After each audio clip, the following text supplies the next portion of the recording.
The stars outside the small exploration ship burned like silver sparks against the endless dark. Ethan Hale sat strapped to his chair, fingers flying across the control panel as warning lights flashed in every direction. The ship trembled like a wounded animal. He had crossed asteroid fields before, but never one like this.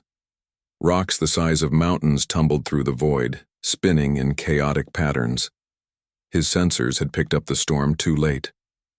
Now alarms screamed in his ears and every display glowed with red warnings. "Come on, hold together," he muttered, speaking to the ship like it was a trusted friend. He yanked the thrusters left, then down, weaving through gaps in the flying debris. For a moment he thought he might make it through. Then a boulder slammed into the ship's rear section, sending the whole vessel spiraling. The control panel flickered, systems failed one by one, and Ethan felt his stomach lurch as the ship was pulled into the gravity well of a nearby planet. He braced himself, knowing there was no way to stop the fall. The ship hit atmosphere, fire blazing across its hull. Ethan's chair shook violently, the straps biting into his shoulders. The sound was like thunder trapped inside a drum. Heat built until sweat poured down his face. Then came the impact. The ship slammed into the ground, rolling, tearing apart in flashes of sparks and broken metal. Ethan's vision blurred. His helmet cracked against the seat. Finally, after what felt like an eternity, everything went still. For a long moment he sat in silence, gasping. His ears rang, his chest burned, but somehow he was alive. He unbuckled the straps and stumbled forward. The front of the ship was crushed inward. Smoke rose from the panels. Flames licked at broken wires.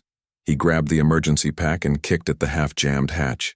It gave way with a shriek of torn metal, and cold air rushed in. Ethan stumbled outside into a strange world. The sky was violet, filled with thin streaks of silver clouds.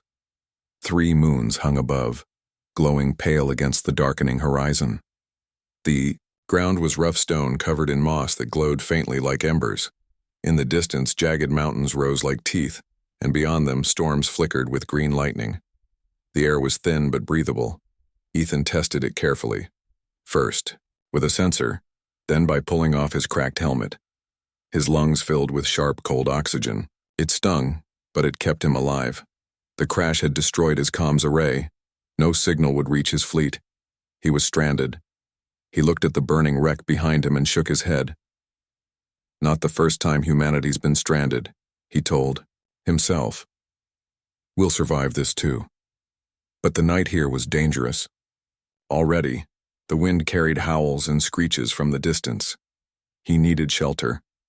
Ethan pushed forward, carrying his survival pack. The cold bit at his skin as the twin suns sank lower, leaving the world in the eerie glow of its moons. Every step echoed on stone. Strange insect-like shapes scuttled across the ground, vanishing into cracks. After hours of searching, he found a canyon wall with openings that looked like caves. The air grew colder, and his breath turned white. He could not last the night in the open. The first cave he checked was shallow and filled with claw marks. The second reeked of decay. The third was deep, wide, and warm. Ethan stepped inside cautiously, shining a dim lamp from his pack. The walls glistened with minerals that reflected the light like tiny stars.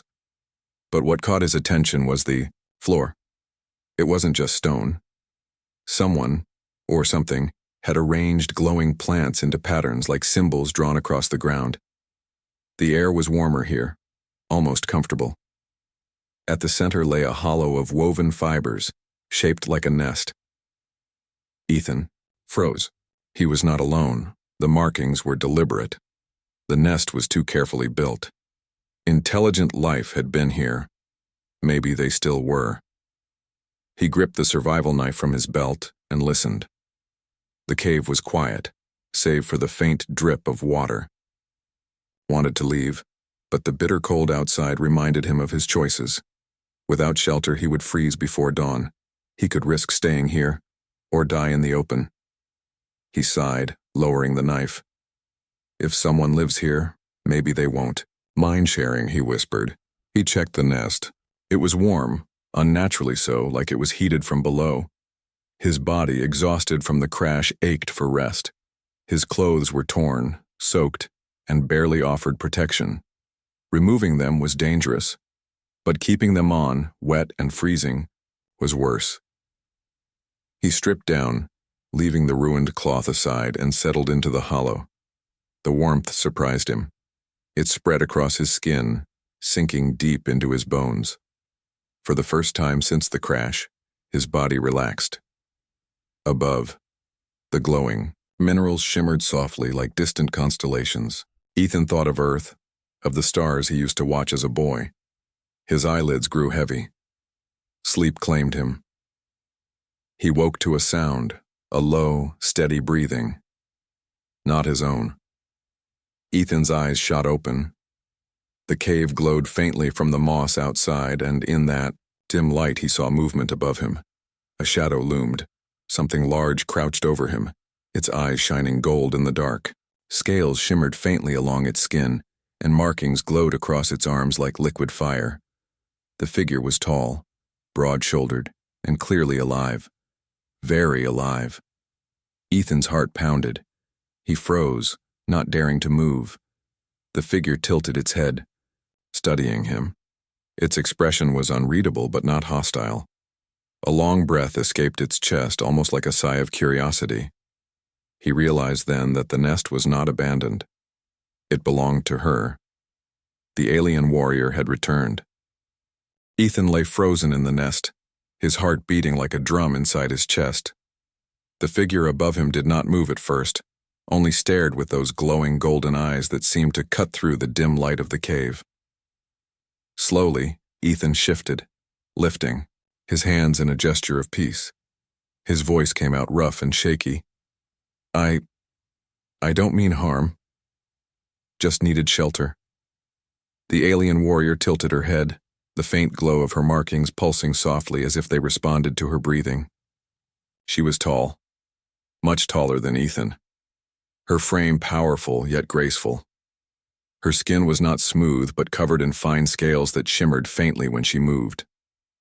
Her hair, if it could be called that, resembled long, dark tendrils that glowed, faint blue at the tips. She crouched low, her face only inches above his. Ethan could feel the warmth of her breath. She gave a sound, something between a growl and a hum, then tapped the nest with her clawed fingers. Ethan swallowed hard. "You live here, don't you?" She did not answer in words he understood, but she leaned back slightly, her glowing gaze never leaving him. Then she made a sound again. Short, sharp, commanding. It was clear she wanted him to rise. Ethan pushed himself up carefully. The cave floor was cold against his bare feet. The warrior circled him once, her posture both watchful and curious. She touched his discarded clothing, lifted the torn fabric, and sniffed it before tossing it aside with a disapproving hiss. Ethan raised his hands again. "Look, I didn't come here by choice. My ship crashed. I needed somewhere warm to survive the night." She studied him as though weighing his truth. Then with sudden swiftness she leaned close and pressed her hand against his chest. Her palm was broad, strong, but not crushing. She seemed to feel his heartbeat. Her eyes narrowed, and then, almost surprisingly, she gave a short nod. Ethan blinked. "You believe me?" The warrior straightened, towering over him. Then she gestured toward the entrance of the cave. She wanted him to follow. The walk into the unknown Ethan hesitated. The cave was warm and safe, but this towering alien could end him in a second if she wanted to. Still, he realized refusing her might be more dangerous. He picked up his survival pack, slinging it over his shoulder, and followed her out into the cold night. The moons shone brightly overhead, casting silver light across the jagged landscape. The alien warrior walked with long strides, confident and unafraid of the howls that echoed in the distance.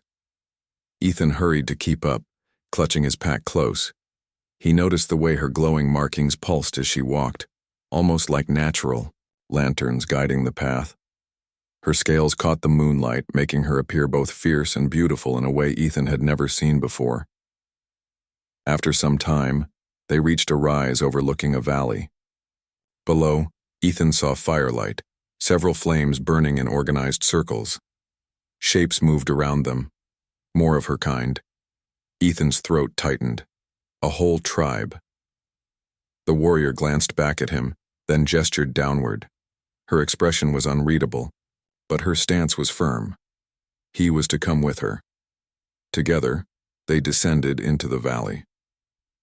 Among the tribe noticed him at once. Dozens of tall figures turned their glowing eyes toward Ethan. They were all like her, scaled, marked with glowing patterns, armed with spears tipped in crystal. Some hissed low, others stepped back in surprise. The warrior led him to the center, where a circle of elders sat around a great fire. Their scales were older, their markings dimmer but steady. They watched Ethan with silent intensity. The warrior spoke in her language, her tone firm and strong. Ethan caught none of the words, but he understood from the way she gestured at him, then to herself, then to the sky. She was explaining where she had found him. One of the elders rose, a towering figure with markings like deep cracks of light across his chest. He stepped close to Ethan, sniffed the air around him, then let out a sound like a sharp bark. The others murmured in response. Ethan tried to stand tall. His instincts screamed to run, but his mind told him to show no fear. "My name is Ethan," he said, voice steady though his chest pounded.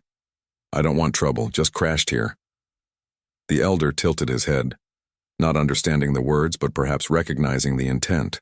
He gave a long hiss, then gestured to Ethan's pack. Ethan slowly lowered it, opening it to show his supplies. Basic rations, a lamp, a knife, and a small toolkit. He pulled out the lamp, clicking it on. Bright white light filled the circle. The tribe flinched at first, then murmured with interest. The warrior who had brought him stepped forward and spoke again. She pointed to the lamp, then to Ethan, then back to the elders. Ethan realized she was defending him, showing them he had useful tools, useful knowledge. The elder seemed to consider. Finally, he gave a sharp nod. The tension in the circle eased. The warrior placed her hand on Ethan's shoulder and pushed him gently but firmly toward one of the huts near the fire. It was clear. He would stay, at least for now. First impressions inside the hut. Ethan found the interior simple but efficient. The walls were made of woven fibers and hardened clay. The ground was layered with more of the glowing moss, giving off gentle warmth. The warrior stayed with him, crouching by the entrance. Her eyes remained on him, watchful. Ethan sighed, sitting down. "You're not letting me out of your sight, huh?" She tilted her head, unblinking. "All right then," he muttered. "Guess we're roommates." He pulled out a ration bar from his pack and began to eat. The warrior sniffed, curious, but did not approach. Instead, she watched as though trying to understand every small thing about him. Finally, after what felt like hours, she spoke a single word. Ethan couldn't catch the meaning, but her tone was testing, as though she wanted him to repeat it. "Etha," he said carefully, pointing to himself. She repeated, slower, her deep voice rumbling strangely around the sound. "Ethan." His eyes widened. She had almost said it correctly. A small smile tugged at his lips. "Yeah, Ethan." She gave a short nod, then tapped her chest with her clawed hand. "Sira." Ethan blinked. "Sira? That's your name?" She tapped her chest again, repeating, "Sira." Ethan nodded. "All right then, Sira. Looks like we're stuck with each other." A strange understanding. Over the next hours, Ethan and Sira attempted to share simple words. She showed him gestures for fire, for food, for water. He tried to repeat them, earning growls when he got them wrong and approving nods when he got them right. At one point, he pulled out his small toolkit and began repairing. A cracked piece of her spear, binding it with wire. Sira watched with sharp eyes, then tested the repaired weapon. When it held strong, she let out a sound that almost resembled satisfaction. It was the first time she looked at him, not just with curiosity, but with respect. Ethan realized something then. To survive here, it would not be enough to hide or beg for safety. He would have to prove himself useful. These people valued strength, but maybe they could learn to value human cleverness too. As the night grew late, Sira stayed by the entrance of the hut, clearly guarding him. Ethan lay down on the warm moss, exhaustion pulling at his body once more. His last thought before sleep was a strange one. He had survived the crash, survived the cold, and now found himself among aliens who should have seen him as weak prey. Yet one of them had chosen instead to bring him here, to stand between him and danger. The morning light on this strange world was soft and silver, cast by the twin suns that had just risen above the jagged mountains. Ethan woke inside the hut, the faint warmth of the moss beneath him keeping away the night's chill. For a moment, he almost forgot where he was. Then he saw the figure crouched by the entrance. Sira. The alien warrior was still there, motionless as stone, her golden eyes alert and watchful. She had not left his side since bringing him into the tribe. Ethan sat up, rubbing his eyes. "You don't sleep, do you?" Sira tilted her head but did not answer. Instead, she gestured for him to rise. When Ethan stood, she stepped outside, and he followed. The village was alive with activity. Warriors trained with spears in the center, their scaled bodies moving with sharp precision. Others tended fires, prepared food, or repaired shelters.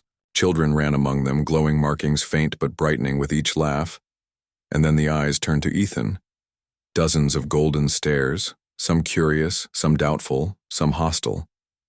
He was the outsider, the fragile creature who had somehow survived, where few would dare. Sira led him toward the center fire where the elder sat again. The same old warrior with crack-like markings across his chest rose to speak. His voice was deep and harsh, and his gestures pointed directly at Ethan. Though Ethan could not understand the words, he understood the meaning. A demand. Ethan glanced at Sira. "What's he saying?" Sira's gaze remained firm, but she tapped. Her chest then pointed at Ethan, then mimed, lifting something heavy, running, fighting. Her meaning was clear. They wanted to test him. The first trial. The tribe gathered near a wide clearing where jagged stones jutted up like teeth. At the far end stood a heavy boulder, glowing faintly with moss. One by one, young warriors stepped forward and pressed their shoulders against it, showing their strength by pushing it a short distance.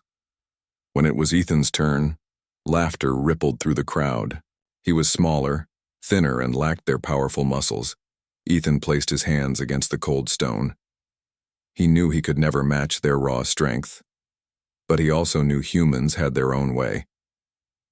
He opened his pack and pulled out a small metal bar with a hooked end, a simple tool. Using it as a lever against a crack in the ground, he pushed with his body weight. The boulder shifted slightly, rolling an inch farther than most of the young warriors had managed. The crowd fell silent. Then murmurs spread, some surprised, some annoyed. The elder gave a sharp sound, neither approval nor disapproval, but recognition. Sira's eyes glowed faintly brighter. She understood what the others didn't. Ethan had proven himself in his own way. The second trial. The next day, they led Ethan to the forest. It was a dangerous place filled with massive insect-like predators that stalked through the undergrowth. The test was survival. Find food, avoid danger, and return before sunset. Sira accompanied him but did not interfere. She walked behind, silent, her presence like a shadow. Ethan studied the strange plants. Some glowed faintly, others gave off sharp odors. Using his survival scanner, he tested each until he found one that registered safe to eat. He marked it with a small piece of cloth from his pack, then showed it to Sira. She gave a short grunt of approval. As they pressed deeper, the forest grew darker. Strange clicking sounds echoed. Ethan tightened his grip on his knife. Then, from the shadows, a predator lunged, its body like a mix between a wolf and a mantis, claws sharp as blades. Ethan dove aside as it swiped at him. Sira did not move, only watched. It was his test. Ethan scrambled to his feet, heart racing. He could not match the creature in strength, but he saw the way it moved, quick but heavy, its claws getting stuck in the roots. He grabbed a length of vine and looped it around one of the roots, pulling it into a snare. When the beast lunged again, he dodged, and the creature's leg caught in the trap. It thrashed, shrieking, but the more it fought, the tighter the vine pulled. Ethan then threw a sharp stone, striking its eye. The beast screeched and fled, limping into the forest. Ethan stood shaking, breathing hard. He turned to Sira. Still alive. Sira's expression did not change much, but she gave a single firm nod. That nod meant more than words. When they returned to the tribe with safe food and proof of the predator's retreat, murmurs spread, again. Some seemed impressed, others doubtful. But the elders gave him space at the fire that night, which was more than before. The third trial days passed. Ethan learned more of their gestures, their ways. He learned that the tribe valued not only strength but cleverness in hunting. Still, many warriors doubted him. To them, his survival was luck. Then came the third trial, one he did not expect. Hunting party had been attacked by creatures near the canyon. 2 tribe members were trapped, their cries echoing across the rocks. Without waiting for orders, Ethan grabbed his toolkit and ran. Sira followed close behind, her steps silent and swift.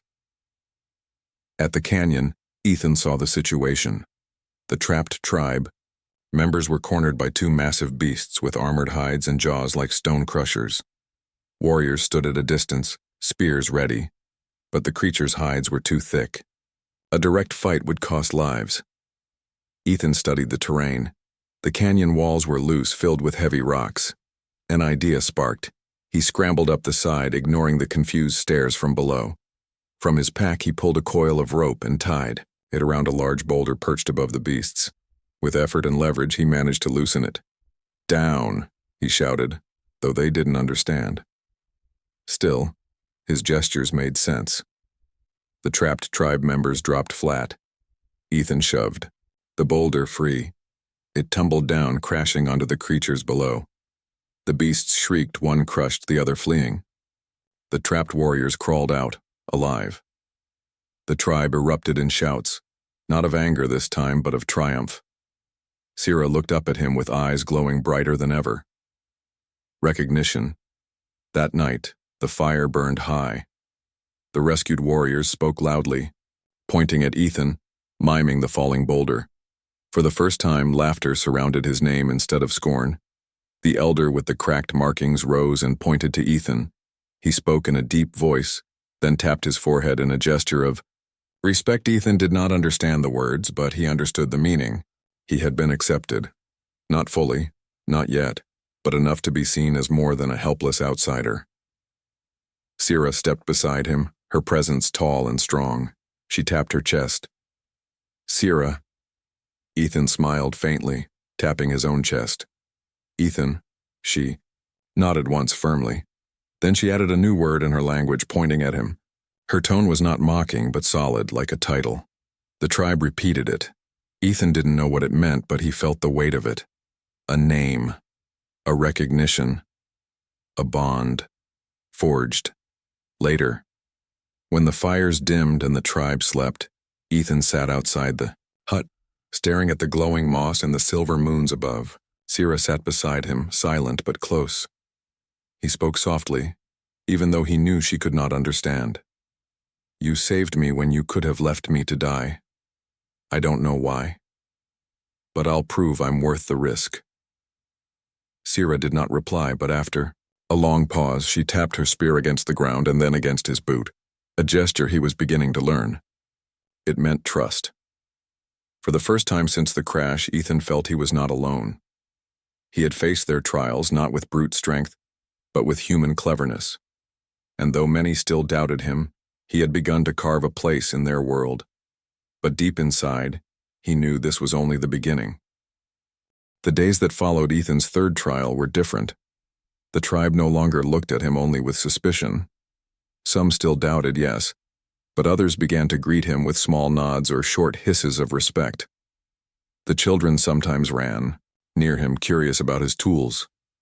Warriors eyed his clever repairs on broken weapons or huts, but true acceptance had not yet come. Ethan felt it in the way the elders watched him, measuring, weighing. He was useful, yes, but was he worthy? One evening, as the fires crackled and shadows stretched across the camp, the elder with the cracked markings, Korvac, stood and called the tribe together. His voice carried deep and strong, echoing against the stone walls of the valley. "Ethan, seated near Sira, looked up as Korvac pointed directly at him. The elder's words were long, sharp, filled with authority. The tribe murmured in agreement, some nodding, others glaring. Ethan glanced at Sira. "What's going on?" Sira's golden eyes locked onto his. She tapped her chest, then mimed holding. A spear then pointed at him. Her voice was low but clear. "Trial, great trial." Ethan's stomach tightened. "Great trial? Sounds important." She gave a short nod, then added another word, tapping her temple. She repeated it twice as though to make sure he understood. "Prove. Prove." Ethan exhaled slowly. This was it. Whatever the tribe thought of him, whatever place he hoped to hold here would be decided by this test. The announcement at dawn, the entire tribe gathered at the edge of the valley. Warriors stood in lines, elders sat in a raised circle, and the air hummed with expectation. Korvac spoke again, his deep voice rising with each phrase. Ethan could not understand the words, but he could feel the weight. The elder gestured to the mountains beyond, to the storms that flickered green in the distance. Sira leaned close and whispered the few words she had taught him. "Hunt. Alone." Ethan blinked. "Hunt. Alone?" She nodded grimly. Korvac lifted a massive spear, its crystal tip glowing faintly. He pointed it toward Ethan. The meaning was clear. The outsider must face a hunt by himself. No tribe, no guards. Only his wits, his tools, and his will. The crowd stirred, some shouting approval, others hissing doubt. To them, it was fair. If Ethan could return with proof of his kill, he would earn respect. If he failed, he was unworthy. Sira's jaw tightened, but she said nothing. Only her glowing eyes lingered on Ethan as he stepped forward to accept the trial. Into the wild-armed. With his knife, a coil of rope, and a repaired spear gifted to him by Sira, Ethan left the valley. The twin suns glared above, and the wind carried strange cries through the rocky canyons. He knew the challenge was not just about killing. It was about survival, about proving he could endure this world without help. Ethan moved cautiously, studying the land. He had learned enough of the plants to recognize safe moss to eat, enough of the terrain to find water seeping between rocks. But he also knew predators lurked everywhere. Hours passed. His body ached, but he pressed on. Then he found the signs. Clawed tracks pressed deep into the soil, leading toward the shadow of the mountains. The size of them made his chest tighten. Whatever made those tracks was large, far larger than the beast he had trapped in the forest. "This is what they want me to face," he whispered. "Of course it is." The predator as. The sun dipped low. Ethan saw it. The creature was massive, with a body like a panther but armored in thick scales. Its head carried 2 horns that glowed faintly, and its tail lashed with spiked ridges. It moved with terrifying grace, muscles rippling under its hide. It crouched near a pool, drinking. Ethan froze, every instinct screaming to run. But running would mean failure. He crouched low, studying. The creature's armor was too strong for a direct strike. Its horns glowed, perhaps storing energy. It was dangerous from afar as well. He needed a plan. Ethan scanned the terrain. Loose rocks lined the slope above the pool. If he could lure the beast under them, he might have a chance. He climbed carefully, setting his rope between rocks, creating a crude trap. Then he picked up a sharp stone and hurled it. The stone clattered against the pool. The beast's head snapped up, glowing eyes fixing on the noise. It growled low and deep, then began to stalk toward the sound. Ethan's pulse hammered. He stayed still, waiting until the beast reached the spot below his trap. Then with all his strength, he yanked the rope. The rocks tumbled down with a roar, crashing onto the creature. Dust filled the air and Ethan's heart leaped. But then the rubble shifted. The beast rose again, bleeding but furious. One horn cracked, its tail lashing with rage. It roared, a sound that shook the stones around him. Ethan cursed under his breath. Of course it wouldn't be that easy. The fight. The beast charged up the slope. Ethan leapt aside, rolling down the rocks. His spear clattered near him, and he grabbed it just in time as the beast lunged. He thrust upward, the spear striking between scales at the joint of its shoulder. The creature shrieked, swiping with claws that tore the ground inches from him. Ethan scrambled, dodging, using the terrain to his advantage. He darted between rocks, forcing the beast to twist and slow. Each time it lunged, he struck not at its armor but at the gaps, under the leg, behind the jaw. Small wounds, but wounds nonetheless. Still, the beast was relentless. Its tail whipped, striking his side and sending him sprawling. Pain exploded through his ribs. He gasped, forcing himself to rise. He could not outlast it. He needed to end this. Ethan glanced at the broken horn, glowing faintly with unstable energy. An idea sparked. He darted forward, baiting the beast to lower its head. At the last moment, he sidestepped and drove his spear into the cracked horn. The creature roared. The glow flared brighter, then burst. Energy exploded, throwing both Ethan and the beast backward. When the dust settled, Ethan lay bruised, bleeding, but alive. The beast did not rise. The return dragging the cracked horn as proof, Ethan stumbled back toward the valley. His body screamed with every step, but he pressed on. Hours later, under the light of the moons, he reached the tribe. The crowd gasped at the sight of him, bloody, battered, carrying the glowing horn. Murmurs rose louder and louder. Korvac stood, eyes wide. He examined the horn, then looked at Ethan. Slowly, the elder gave a deep, echoing call. The tribe answered, their voices rising together. Ethan understood. He had done it. Sira stepped forward, her eyes glowing bright as fire. For the first time, she did not keep distance. She placed her hand firmly on his shoulder, her voice carrying a single strong word. Warrior. The tribe echoed it. Ethan swayed, exhaustion nearly pulling him down. But inside, a fierce spark burned. He had not only survived, he had earned their respect. A shift in bonds that night. As the fires burned high in celebration, Ethan sat among the warriors, food and drink offered freely. Children touched the cracked horn in awe, laughing at the human who had bested the beast. But most of all, Sira stayed close. She did not speak often, but her presence beside him was steady, protective. When others approached, they nodded at her as much as at him. Ethan realized then, she had not only brought him into the tribe, she had staked her own honor on him. His victory was her vindication. As the night grew late, Ethan leaned back, staring at the stars. His body was battered, but his spirit felt lighter than it had since the crash. For the first time, he did not feel like an outsider. He felt like part of something greater. But in the silence beyond the firelight, he thought of the storms on the horizon, of dangers yet unseen. This trial was only the beginning. Greater challenges would come, tests not only of survival, but of loyalty, of leadership, of what it truly meant to belong. The morning air was thick with tension. Smoke rose from distant fires carried across the valley by the wind. Ethan woke to the sound of shouting, the clash of metal, and the deep, guttural war cries of the tribe.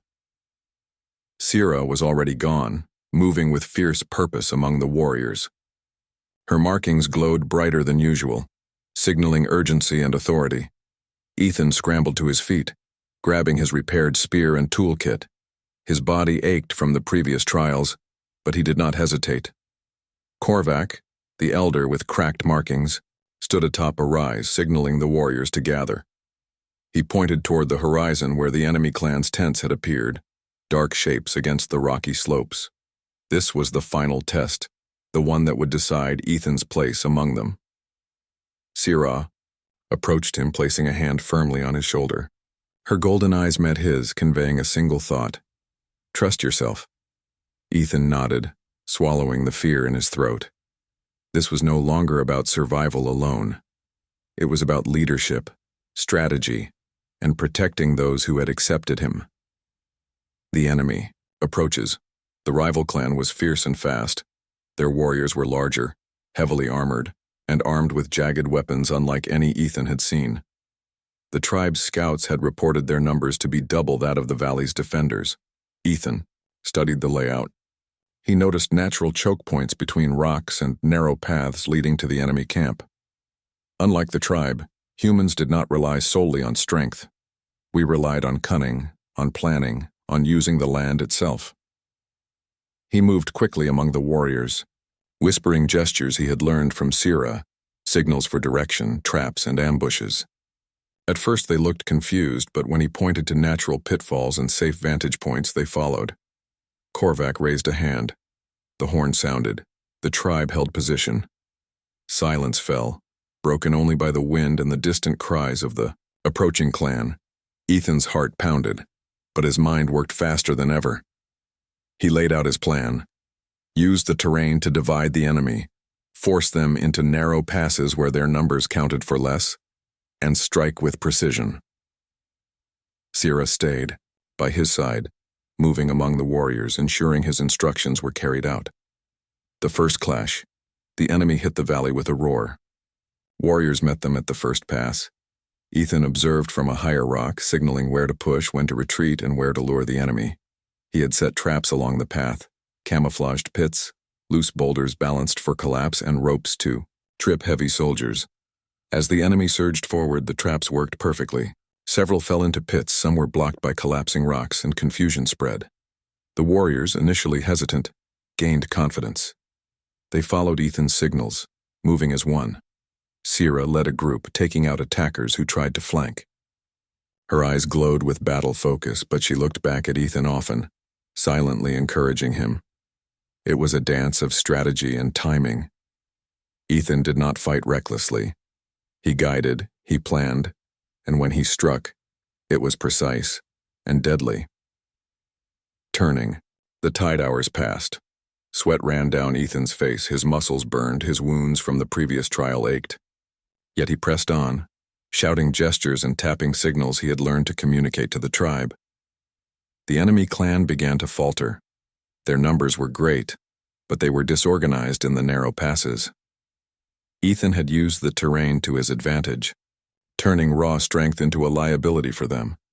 Sira fought fiercely, cutting down enemies with her spear, moving like a shadow across the battlefield.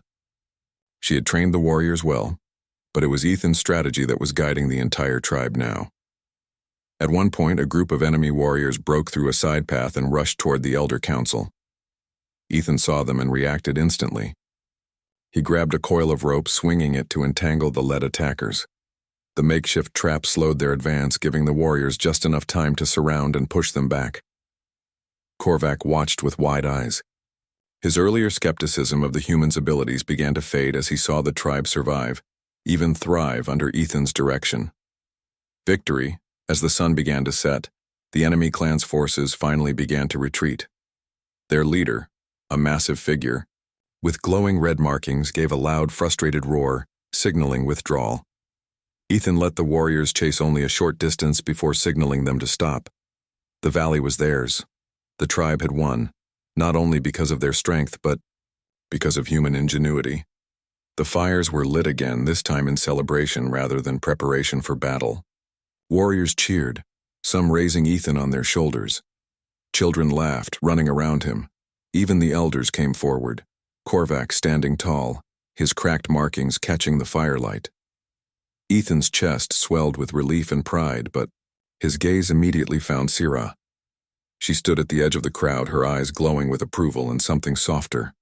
Pride, perhaps even affection. She approached him quietly, placing a firm hand on his shoulder. Her voice, low but strong, carried one word he understood clearly. Warrior. Ethan nodded, swallowing hard. Thank you, Sira. I couldn't have done this without you.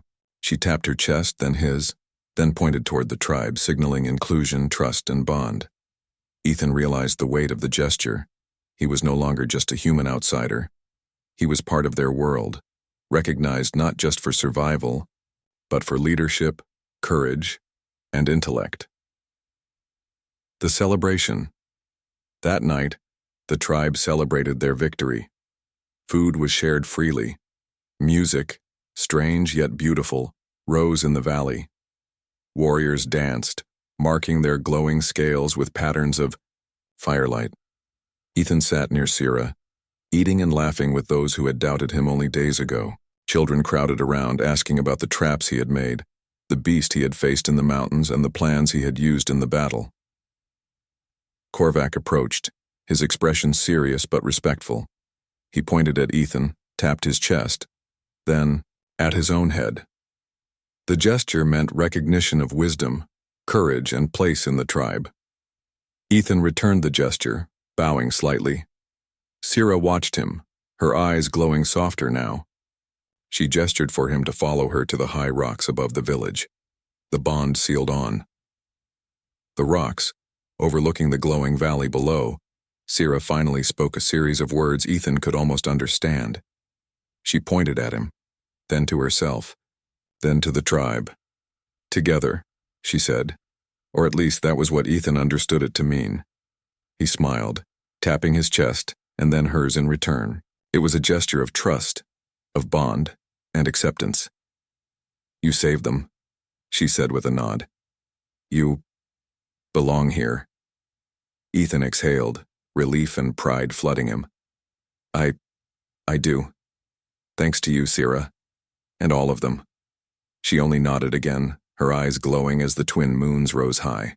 The night was quiet, filled with distant celebration, and for the first time Ethan felt truly at home. Reflection later, as he lay in the nest once again, Ethan reflected on his journey. From the crash to the first night in the cave, to earning the tribe's trust, surviving the trials, and finally guiding them to victory, he had grown in ways he had never imagined. Sira stayed near the entrance, silent but vigilant. Her presence was comforting, steady, and protective. He realized that what had started as survival alone had become something much greater. A bond across species, built on trust, courage, and shared purpose. Ethan smiled, thinking of Earth, of the stars, and of the improbable journey that had brought him here. Humanity's strength, he realized, was not just in the body, but in the mind, in adaptability and in courage when facing the unknown. He had become a part of this alien world, not by force but by proving the value of human ingenuity and heart. And as he drifted to sleep, he knew that tomorrow and every day after he would live not as an outsider, but as a true member of the tribe, chosen by the warrior who had first believed in him.